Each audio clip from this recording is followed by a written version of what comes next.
Matt, it's lovely to see you. If you could tell us what subjects you did at sixth form college and what and where are you studying now?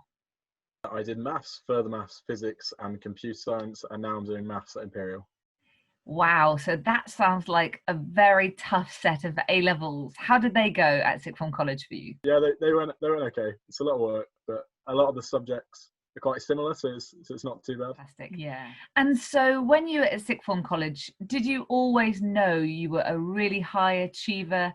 I think it helps because there's so many people. There's also it sort of goes hand in hand. There's a lot of people that are a lot better than you, so it's.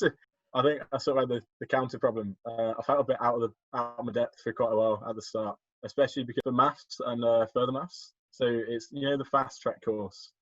You do maths in 1 year and then you don't touch further maths, and then you start the further maths in the second year, and obviously don't do any maths. Some schools in Hereford do a sort of additional maths GCSE, and I went to Webley and we didn't do that. So for the first few months, there was quite a lot of content that was on those that I hadn't seen before. So I was a bit out of my depth.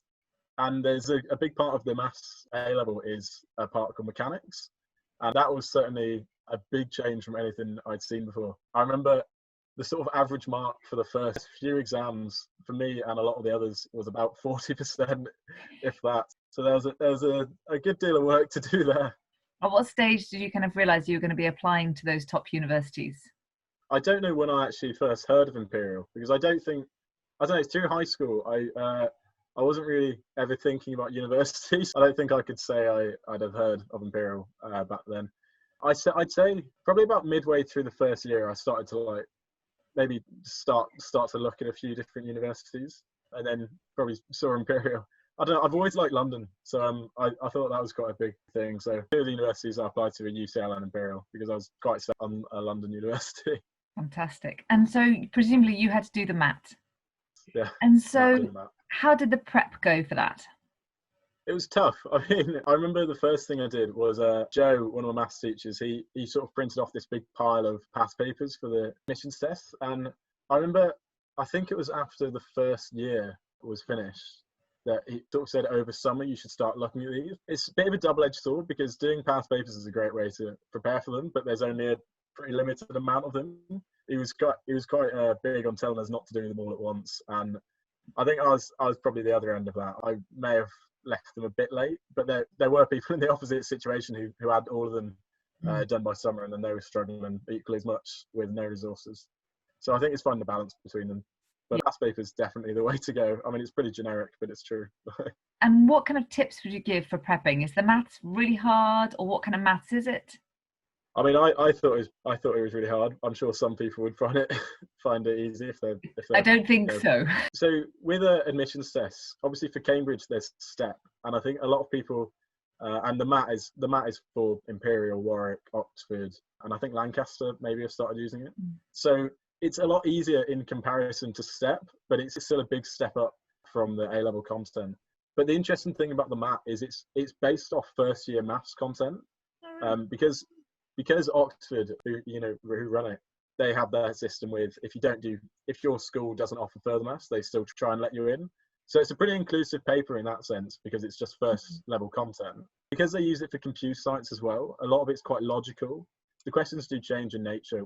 There's a multiple choice part of the paper that's about 40% of it. You really want to focus on there, because they're typically the easiest marks to get. Well, they might not be easy, they're still a pretty good way to go. And then you choose a few other questions in the paper. I think there might be 6 and you choose 4 from memory. And I think the first and second questions are normally very analytical and pure mathsy. And then the third and fourth start getting a little more applied. So I enjoyed the questions 3 and 4 more. And I think I tried to steer clear of the first couple of questions. And is the time pressure the really tough thing? Just having to do so much in the time? Yeah, definitely. It's very good to use the come back to a question technique. I was getting quite bogged down on question 2. I can't remember what the question was actually about, but I left it to the end, and I was very glad I did, because question 3 was a lot easier for me anyway. I know some people sort of found the opposite, but I know I was getting quite stressed about question 2, and I think if I'd spent much longer, then I may have run out of time a lot quicker. That's really helpful, actually. And I do think that's the case. Often the admissions test, the tough thing is they give you so much to work your way through, and it's about prioritizing your time. So that's really helpful. And tell us about your personal statement. What kind of things did you write about in your personal statement for maths? So I think I started it towards the end of the summer after the first year, and then with the view to have a good draft finished by the time I was coming back, to take it to careers and personal tutors and maths teachers especially. So I think I started it by pretty much I didn't actually go in a very chronological order.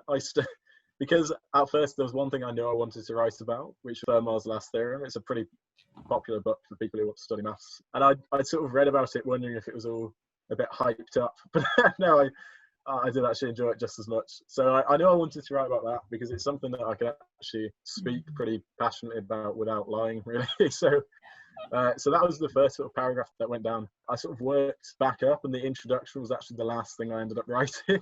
And the introduction, I know, wasn't super mathsy. I think I just had like an analogy to maths from real life, just saying that we use a lot of maths in real life. But the introduction was mostly just help with the careers department, to be honest. And then tell us about the course at Imperial. What's it like doing the course? What have you enjoyed so far? I was looking at the courses obviously while I was applying, but I think I found that most of the maths courses don't tend to change too much between the different universities, because the first year at most universities tends to sort of give you a fundamental knowledge of a lot of stuff and not really go into too many specifics. We did one module called analysis, which is probably the biggest change by far, because it's sort of like a whole different language. And I don't, not to put anyone off Imperial, because analysis is done in every university. It's just more of a warning. You have to be ready for a lot of maths. I have enjoyed the first year, but it has been a big challenge. Certainly a big step up from further maths as well. Really, But that's really interesting. yeah, there is a lot of support in place though. We have a lot of different types of tutorials that really help you with it. So we've got a personal tutor, and you can sort of book an individual meeting with them at any point. And the set meetings are within a group of about 4 people. So they're like your tutorial group, which I actually much prefer because it takes the pressure off you a bit. So you do have the option of having a one-on-one, but you're not forced into it, which is nice. And another thing, they also have peer tutorials, which is 3rd or 4th year. That's basically really good. We'll have just a group of about 4 students in first year, and you can speak to them much more on a level as a sort of I don't know, social equal. But maths, obviously, they're much better. But That is really cool. yeah, no, they're pretty good. And there's also problem classes, which I think are in most universities. So for maths, the way we sort of consolidate the knowledge in lectures is with is problem sheets. Like normally one side of A4, just quite short but very, very confusing questions. And then you'll try to work your way through that through the week, along with lecture notes and any other resources you can find. There are certain problem classes, 2 a week per module, and you go to them, and there are the head lecturers there, but there's also it's called GTAs, who are postgraduate students who go around and help you. And again, they're very useful as well. That's fantastic. It sounds like a really fantastic course, and the amount of kind of input you're getting is really great. And then tell us about what it's like to be at Imperial as a university. So what's it like to be in London, and do you know about financial support and things like that? What would you say to someone who's thinking, what university should I go to? In terms of financial support, I've got a good friend at uni he's on the full Imperial bursary and scholarship. It's very generous, so he's doing very well.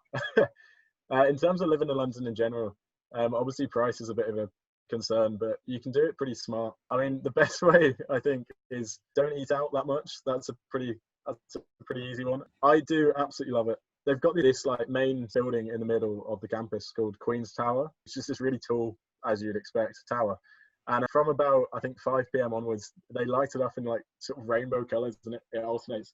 And it's a little thing, but it's actually really cool because it's right opposite the central library. And when you come out of the library in the evening or whenever you come out, it's a pretty nice thing just to look at. Not necessarily inspire you, but, just keep you a bit motivated. That's nice. Yeah. What are your thoughts when you finished uni? Any ideas or none at all? I have a vague idea. I know I want to go into some sort of finance, which is a pretty common one for maths. Imperial especially, they quite good contacts with a lot of the big financial companies. So we've had a couple of sort of careers fairs already, and I know in the 2nd year they get more, and 3rd year, etc. So spring week and summer internships are something they advocate quite a lot. So wealth finance is the general idea. I wouldn't mind at all if something a lot more interesting came about. Would you have any final hints and tips for people in year 12 right now? What would you recommend that they should be doing? In terms of specific advice, it would vary quite a lot by subject. But the biggest thing I could say, I don't really hear it said that much, but I think it's a lot about the people you sort of surround yourself with. So a lot of my friends at college were in very similar situations for different courses, but it's the same sort of work ethic, and that really helps because it sort of doesn't feel like you're really going out of your way if everyone else around you is doing the same sort of work. I think try and find people that are doing similar things with similar ambitions, and then it's a lot easier. That is really useful. Thank you so much, Matt. It's been lovely to chat to you, and speak to you soon.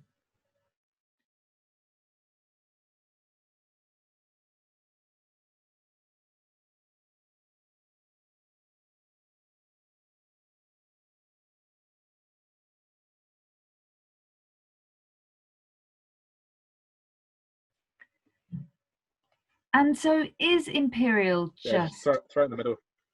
so? Yeah, exactly. So I'll start that. I'll pause. So is Imperial just all science and maths, nothing else? Well, I actually thought it was when I started as well, and I think a lot of people are sort of deterred by that. But there's something they offer called Horizons, which is it's optional in the first year, but then it's mandatory in the second and third and fourth if you do it. And it's basically this thing where you do a subject throughout the year that isn't necessarily scientific at all. So it's got absolutely tons of different options, ranging from like Spanish to creative writing, which is quite cool. So I'm in the midst of deciding which to do for next year at the moment, and I think it's quite a nice thing because it can be nice to sort of just move clear of the maths and the science for one bit. That's a fantastic idea. And also it gives you that breadth, which is really exciting. And as you said, it gives, if you've got another interest, that will give you another kind of string to your bow. Yeah, yes, exactly. Cool. Fantastic.